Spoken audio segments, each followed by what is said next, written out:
Bismillahirrahmanirrahim.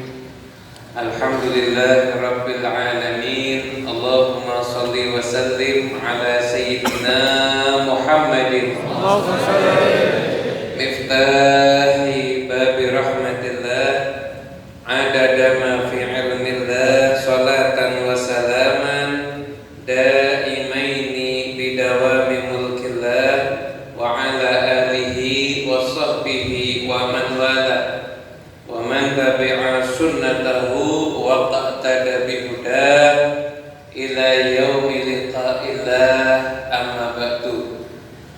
Kami hormati, yang kami muliakan para habaib, para alimul ulama, para masyayikh, utamanya Al-Habib Muhammad Maulana Al-Habib Umar bin Syahab, dan guru kita semuanya Al-Habib Pimpinan Majelis Rasulullah Al-Habib Muhammad bin Ahmad Anis bin Syihab, dan semua para habaib yang lainnya, dan yang tadi telah menyampaikan nasihatnya Al-Habib Fahmi bin Hamid As-Segaf, Habib Saleh bin Hamid As-Segaf, dan semuanya yang gak bisa kami sebutkan namanya satu persatu, para kiai, para asatid. Semoga kita semuanya malam ini yang punya hajat-hajatnya kabul insyaallah. Amin ya rabbal alamin. Sekedar info, saya sama Habib Fahmi ini teman sekamar waktu di pondok. Walaupun tadi beliau sempat lupa sama nama saya, tapi kita di pondok teman sekamar gitu. Nanti harus saya ingatkan lagi. Jadi Allah Subhanahu wa taala, alhamdulillah tadi sudah mendengarkan nasihat-nasihat yang luar biasa. Mudah-mudahan manfaat insyaallah. Amin ya rabbal alamin. Nah, semua manusia hidup di dunia ini pasti pengen hidupnya enak. Ada yang kepengen susah? Tidak ada ya? Ada. Yang kepengen utangnya banyak ada? Ada. Walaupun kalau kita datang majelis, yang punya utang lupa sama utangnya ya. Semoga lupanya hanya di majelis, tapi pulang majelis tetap bayar insyaallah. Jadi setiap manusia itu pasti pengen kehidupan yang enak, kehidupan yang baik. Nah sekarang definisi kehidupan yang baik itu gimana? Gak ngerti kita. Dan cara mencapainya gimana kita juga gak ngerti. Berbagai macam pakar menyampaikan pemikirannya. Ada yang mengatakan kalau duitnya banyak, hidupnya pasti enak. Ternyata banyak orang duitnya banyak malah bunuh diri. Kalau tersohor, terkenal, viral, itu pasti hidupnya enak. Ternyata dulu ada artis lagi tengah viral-viralnya, terkenal-terkenalnya, malah matinya itu bunuh diri. Jadi ternyata duit belum tentu bisa menjadikan hidupnya orang itu enak. Pangkat yang tinggi, entah jabatan struktural dimanapun juga, ataupun pangkat di mata manusia, itu juga belum tentu menjamin hidup ini bakal enak. Nah terus kalau kita pengen tahu caranya mendapatkan hidup yang enak gimana? Ya kita cari informasi dari yang menciptakan hidup. Kita sibuk dengarkan pemikirannya para tokoh macam-macam, tapi nggak pernah dengarkan ilmu dari yang maha menciptakan hidup, yaitu Allah Subhanahu wa ta'ala. Rugi kita. Ibarat kita punya motor dengan merek tertentu, tidak boleh nyebut nama merek soalnya masuk TV ini ya. Dikira promosi terselubung akhirnya.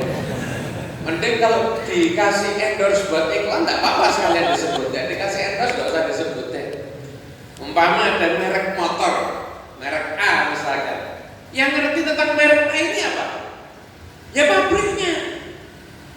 Ya kalau misalkan mohon maaf motor merek A, terus Anda konsultasi motor itu sama juragan kecap, tidak mungkin tahu, nggak ngerti. Anda konsultasi misalkan sama tukang besi, nggak ngerti. Tapi kalau Anda mau konsultasi sama motor merek A, ya berarti Anda langsung ke dealer daripada motor yang merek itu, baru Anda akan tahu. Nah kita nih hidup pengen cari tuntunan, pengen cari pegangan, tapi tidak pernah mau mendengarkan apa yang disampaikan oleh yang maha menciptakan hidup. Allah Subhanahu wa ta'ala berfirman Dalam ayat suci Al-Quran, Bismillahirrahmanirrahim, man amila sholihan min dzakarin aw untha wa huwa mu'minun falanuhyiyannahu hayatan thayyibah. Barang siapa yang beramal soleh, baik itu laki-laki ataupun perempuan, dan dia itu beriman, maka apa kata Allah? Man tadi itu syarat. Ya, syarat. Barang siapa, itu kan ada syaratnya ya. Barang siapa hadir maulid masjid halal malam Senin, insya Allah hutangnya lunas. Itu kan ada syarat tuh. Barang siapa hadir, nanti ada jawabannya man amila sholihan dan seterusnya, itu syaratnya. Barang syaratnya apa? Barang siapa yang beramal soleh, tidak peduli jenis kelaminnya apapun juga, dan dia beriman. Apa jawaban syaratnya? Jawaban syaratnya Allah Ta'ala mengatakan falanuhyiyannahu hayatan thayyibah. Seandainya Allah itu hanya mengatakan fanuhyihi hayatan thayyibah, udah cukup. Kami akan menghidupkan dia, menjadikan kehidupannya dia kehidupan thayyibah yang baik. Tapi gak cukup mengatakan fanuhyihi, tambahin lam di depan itu lam taukid. Kemudian ada nun di belakangnya juga nun taukid. Itu kalau dalam ilmu nahwu begitu. Kalau salah tolong dikoreksi. Itu kalau salah beda ada yang koreksi. Ini soalnya Al-Qur'an ini. Falanuhyiyannahu hayatan thayyibah. Lam di depan itu seakan-akan seperti Allah itu sumpah. Sumpah, kami akan memberikan kepada dia kehidupan yang baik. Jadi kita ini selama ini pontang-panting pengen hidup enak, tapi kalau kita lupa amal soleh dan kita lupa iman, sampai kapanpun juga hidupnya itu gak akan enak. Kenapa? Karena lupa beramal soleh dan lupa iman kepada Allah Subhanahu wa Ta'ala. Jadi kunci hidup enak itu ya amal soleh kita dan iman kita. Nah, untuk memahami amal soleh jangan salah paham. Nanti ada mikir, wah kalau gitu saya cuma beramal soleh, kalau gitu saya gak usah kerja. Yang bilang kerja bukan amal soleh itu siapa? Kerja Anda itu amal soleh. Kerja yang kita lakukan itu bisa bernilai ibadah, tapi ada syaratnya. Kalau Anda kerja, tuh prinsip pertama, haknya Allah Anda bayar. Itu Anda bayar zakatnya. Ada zakat fitrah. Dan ada banyak orang nggak ngerti, kalau sudah zakat fitrah jaga nggak ada zakat yang lainnya. Ada zakat fitrah, nanti ada zakat mal, nanti ada zakat mal. Nah, nanti satu juga ada zakat tijarah, ada zakatnya itu. Yang pertanian itu juga ada zakatnya. Yang perkebunan itu juga ada zakat. Makanya kebun apa? Nggak semua kebun anggur, kalau buah batu anggur sama kurma itu ada zakatnya. Lo perkebunan ganja gimana? Nggak ada zakatnya itu, malah dosa itu. Jadi itu ada ilmunya. Anda kerja bayar haknya Allah Ta'ala. Satu, yang kedua, menghindari jalur yang syubhat. Bukan haram lagi, haram udah pasti. Kalau pengen kerja yang paling ibadah, menghindari yang syubhat itu apa? Abu-abu. Halal segan, haram juga tidak ya. Halal ya enggak, haram juga enggak. Ya pokoknya abu-abu, enggak jelas. Nah, semua yang abu-abu itu pasti membahayakan. Betul apa enggak? Coba, maaf, orang kelaminnya abu-abu, lanang enggak, wedok ya enggak. Ya rabi enggak payu itu. Yang abu-abu syubhat, tinggalkan yang syubhat. Jadi harus yang murni halal. Yang ketiga, di dalam pekerjaannya jangan sampai melalaikan kewajiban-kewajiban. Gara-gara kerja nggak sholat Jumat, gara-gara kerja nggak boleh sholat. Makanya saya sampaikan, kalau Anda berada di tempat pekerjaan yang di situ melarang Anda untuk mengerjakan sholat pada waktunya, Jadi waktunya zuhur. Zuhur itu kapan? Dari adzan zuhur sampai adzan asar. Pekerjaan Anda menjadikan Anda nggak bisa sholat dari waktu zuhur sampai asar ini tadi. Di waktu zuhur ini Anda nggak bisa mengerjakan sholat zuhur, atau di waktu asar Anda nggak bisa mengerjakan sholat asar. Segera keluar. Itu ciri pekerjaan yang nggak berkah. Kenapa? Sampai meninggalkan sholat. Sholat itu penting. Anak umur 7 tahun diperintahkan untuk sholat. Umur 10 tahun kalau nggak sholat dipukul. Pukulannya bukan pukulan yang sampai dibalang batu, buat water. Jadi pukulannya itu pukulan yang sekiranya ada rasa sakit dan menjadikan jerah. Umur 10 tahun. Kalau sudah balik masih nggak sholat, khawatirnya orang tuanya udah nggak mukul lagi, tapi yang mukul Allah Ta'ala.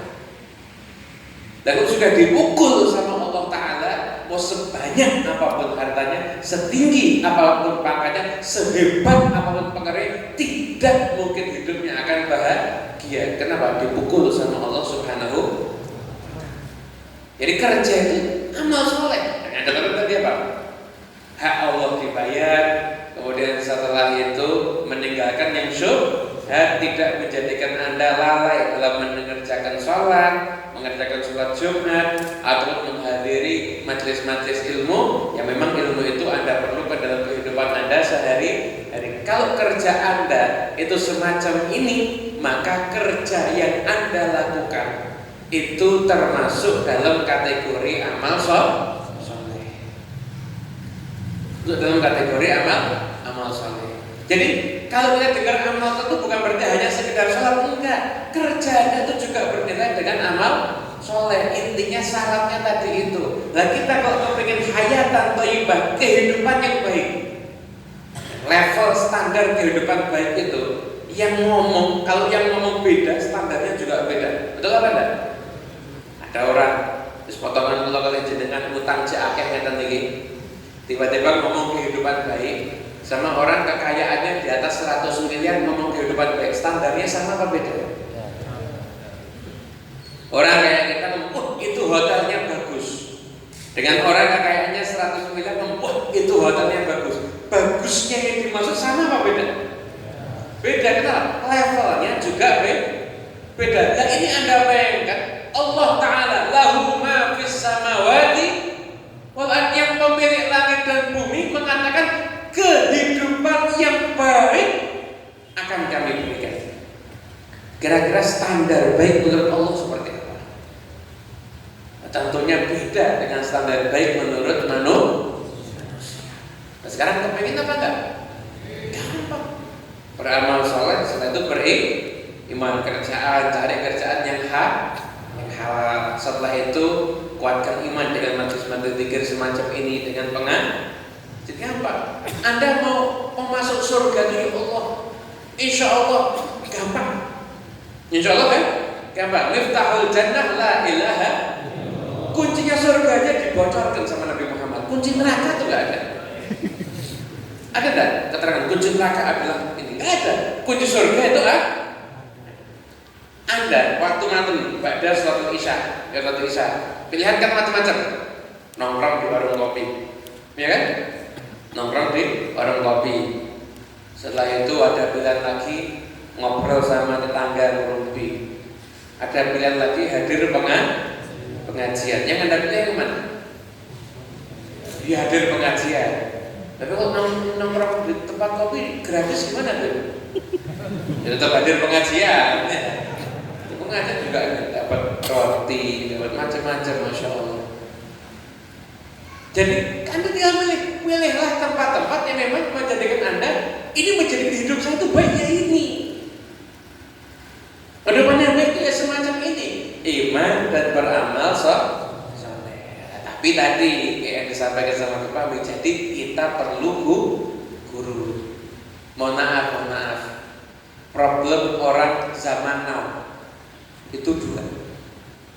Yang pertama tidak berguru. Yang kedua salah cari guru.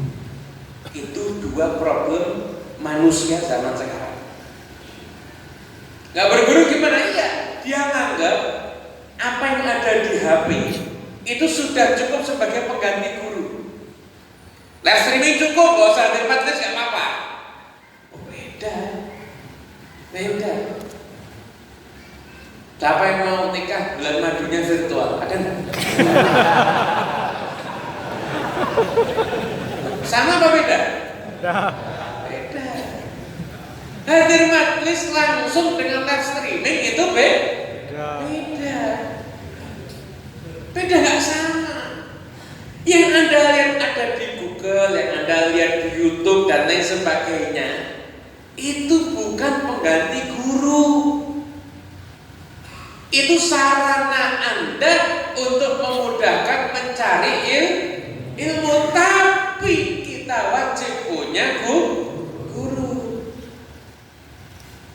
Nah, jangan salah tuh ya. Wajib punya guru itu bukan ketika kita masih awam kita mau belajar.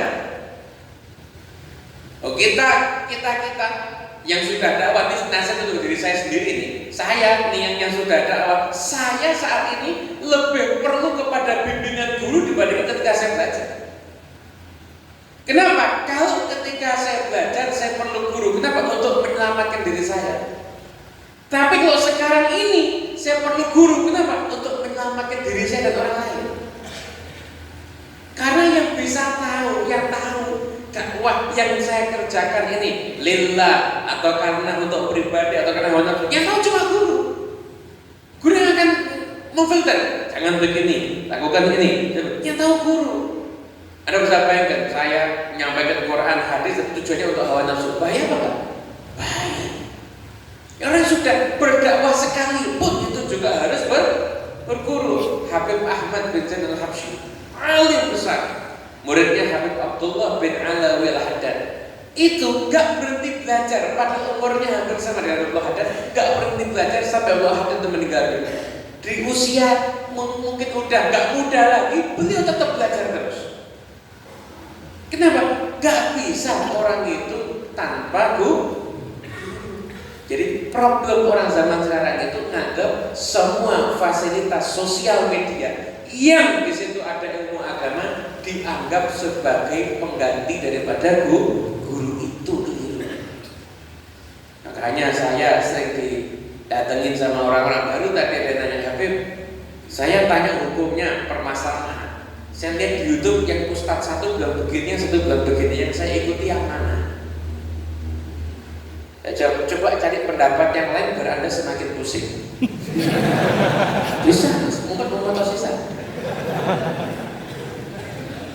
Lalu masalah hukum agama kok lihatnya dari YouTube itu ada enggak filter apa sertifikasi ustaz? Ada enggak? Semua orang bisa berfatwa enggak di YouTube? Jangan coba ke rumah sakit jiwa. Cekelon siji dandanan. Oh, pakai pakaian waduh, peci bisa itu cekelon tongkat barang. Syutingan. Terus suruh ngomong, Masya Allah. Terus masuk YouTube, ada enggak yang akan negur? Nggak ada, dianggap ini orang ngerti apa enggak? Bahaya apa enggak? Nah sekarang ini orang nggak punya guru, lihatnya semuanya dari medsos, ini bahayanya. Medsos itu bukan pengganti guru. Setiap orang itu harus punya guru. Jadi harus punya guru. Pertama, yang kedua, jangan salah cari guru. Cari guru. Kalau Anda tidak yakin betul, Anda sholat istikharah udah. Sampai Allah mantapkan hati Anda, ya ini guru saya udah ikutin. Kalau pilih guru itu mata dibuka, melek. Tapi ketika Anda sudah dapat guru yang pas, tutup mata. Apa kata guru Anda jelek. Itu seperti itu. Kalau orang mau cari guru, gitu. Sekarang orang itu cari guru yang seperti apa? Nah, fungsinya. Sekarang ini kan Masya Allah, ini baru hari ini tadi ada beberapa majelis hall kan di sekitar Jawa Timur, di daerah kita nih, Masya Allah di Pulau Jawa aja majelis hall ada berapa? Banyak kan? Nanti setiap majelis hall itu kan dibacakan manaqib, kisah Hiduplah.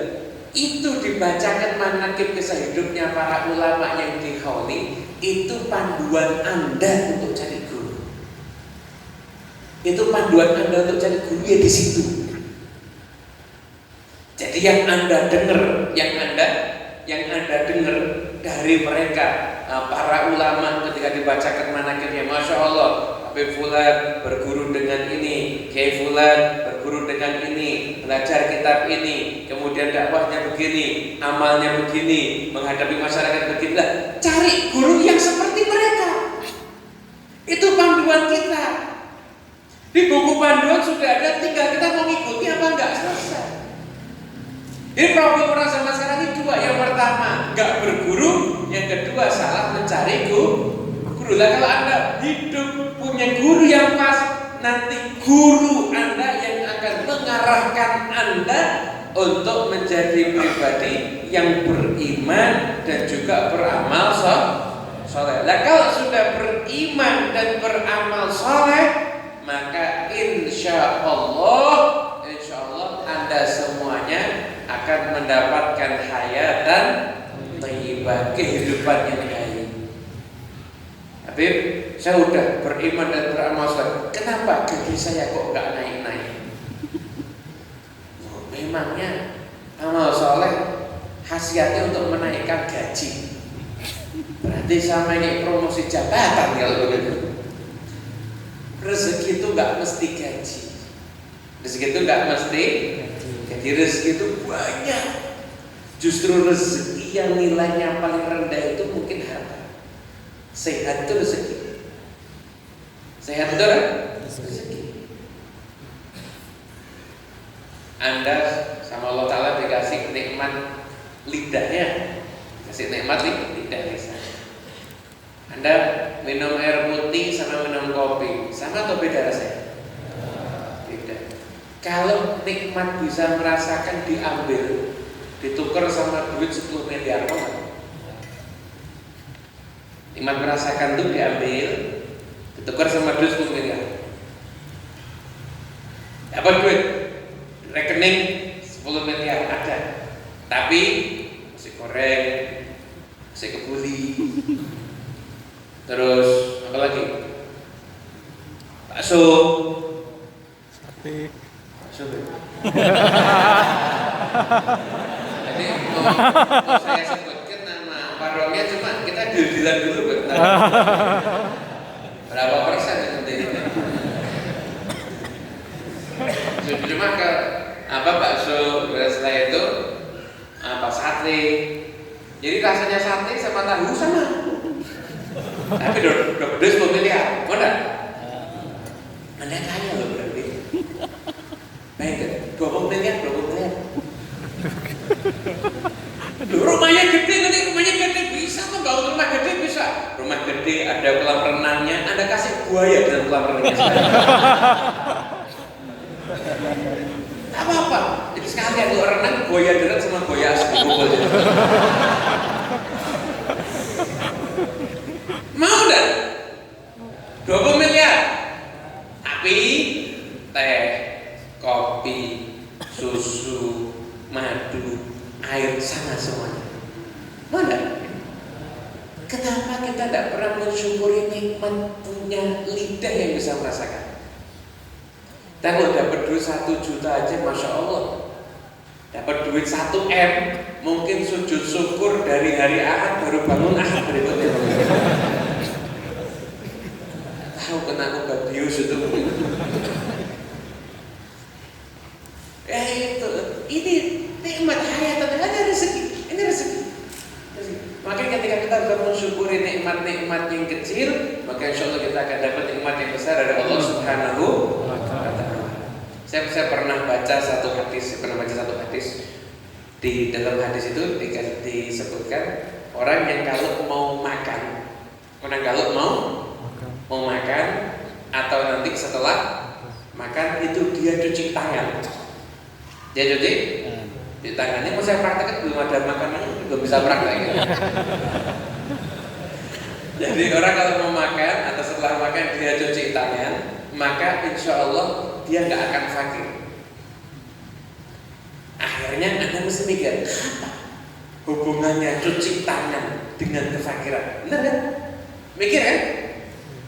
Imam Al-Munawi dalam kitabnya Fathul Qadir beliau mengatakan, cuci tangan sebelum makan dan sesudah makan itu bagian mensyukuri nikmat Allah, menghormati makanan yang akan kita makan. Jadi Anda itu ketika dapat makanan, Anda ini suruh hormat, suruh syukur terhadap makanan yang Anda dapatkan. Caranya apa? Sebelum Anda makan, cuci tangan dulu. Itu sisi tasawufnya loh ya. Kalau sisi medisnya mungkin biar tidak kena COVID, biar tidak kena kuman, macam-macam lagi nanti ada macam-macam itu. Tapi sisi tasawufnya, makanan ini dihadirkan kepada kita. Bayangkan ada ikan, Anda dapat ikan, padahal Anda tidak mancing. Benar nggak? Nikmat tak itu? Coba Anda kalau mau makan ikan harus mancing, pusing nggak? Anda bisa makan daging kambing, padahal Anda nggak pernah menyembelih kambing. Coba kalau Anda mau makan kambing harus menyembelih kambing, pusing apa enggak? Apalagi lihat darah langsung pingsan. Terus seumur hidup makan pecel berarti dia. Itu nikmat semuanya. Menghormati nikmat itu caranya dengan kita cuci tangan, kemudian setelah itu kita sama-sama akhirnya kemudian kita makan. Kalau kita insya Allah bisa ngamalkan ini, beriman, beramal soleh, setelah itu kita berguru, punya guru yang soleh, dan kita mengisi hati kita mencintai orang-orang yang soleh, mencintai para alim ulama, para habaib, para kiai. Insya Allah di dunia kita akan merasakan manfaatnya, dan nanti di akhirat insya Allah kita akan dapat juga manfaatnya. Amin ya rabbal alamin. Cerita penutup sebelum saya akhiri ceramah saya. Tadi Habib Muhammad baru menyampaikan sedikit menyinggung tentang Siti Fatimah, tapi tidak tahu kok keluarnya gini semuanya. Ternyata keluarnya cuma ada tok ini. Jadi nanti insya Allah Siti Fatimah biar disampaikan beliau sendiri di minggu ini akan datang. Jadi cerita penutup, manfaatnya kalau kita punya hubungan sama orang soleh. Kita punya hubungan sama orang soleh. Gini, di Jakarta ada salah seorang ulama besar, penulis kitab Tajul A'ras, namanya Habib Ali bin Husain Al-Aqtas. Ulama besar, masya Allah. Banyak ulama-ulama yang ada di Betawi ketika itu jadi muridnya beliau. Beliau hidup sezaman dengan Habib Ali bin Abdul Rahman Al-Hashimita. Suatu ketika Habib Ali bin Husain Al-Aqtas ini pergi dengan bersama murid-muridnya, para pecintanya, ziarah sampai ziarah ke salah satu makam Wali Songo. Namanya nggak saya sebut namanya, pokoknya ziarah ke salah satu makam Wali Songo. Naik tinggi itu karena naik atas itu naik tangga gitu, sampai di satu perbatasan tidak boleh ada yang masuk kecuali seorang sayyid atau habib. Sama yang jaga, Habib silahkan masuk, tapi ini santri-santrinya Habib tunggu di sini. Habib Ali, ya kalau gitu saya nggak usah masuk. Akhirnya kata santri-santrinya, tuh Habib Ali masuk, Habib masuk, Habib ke dalam. Nanti kita ziarah di sini. Habib sudah masuk dalam, kita di sini sama berkahnya, Habib. Habib Ali, enggak, saya mau ziarah sama-sama dengan kalian ada di sini. Loh, Beb, masuk aja, Beb, tidak apa-apa, Beb, betul. Beb masuk, kita senang. Kita senangnya seperti kalau kita sendiri yang masuk, Beb. Tapi balik, enggak, saya enggak akan masuk. Kalau kalian enggak diizinkan masuk bersama dengan saya enggak akan masuk. Saya akan ziarah di sini. Dirayu lagi sama muridnya, Habib, tidak apa-apa, Beb, betulan, Beb, Habib masuk, tidak apa-apa. Langsung Habib Ali menjawab, ketahuilah, seandainya saya diizinkan masuk surga, sedangkan kalian gak ikut bersama saya masuk surga, saya gak akan masuk surga sebelum kalian saya ajak masuk surga bersama dengan saya. Baru saya mau masuk surga. Itu kalau kita bisa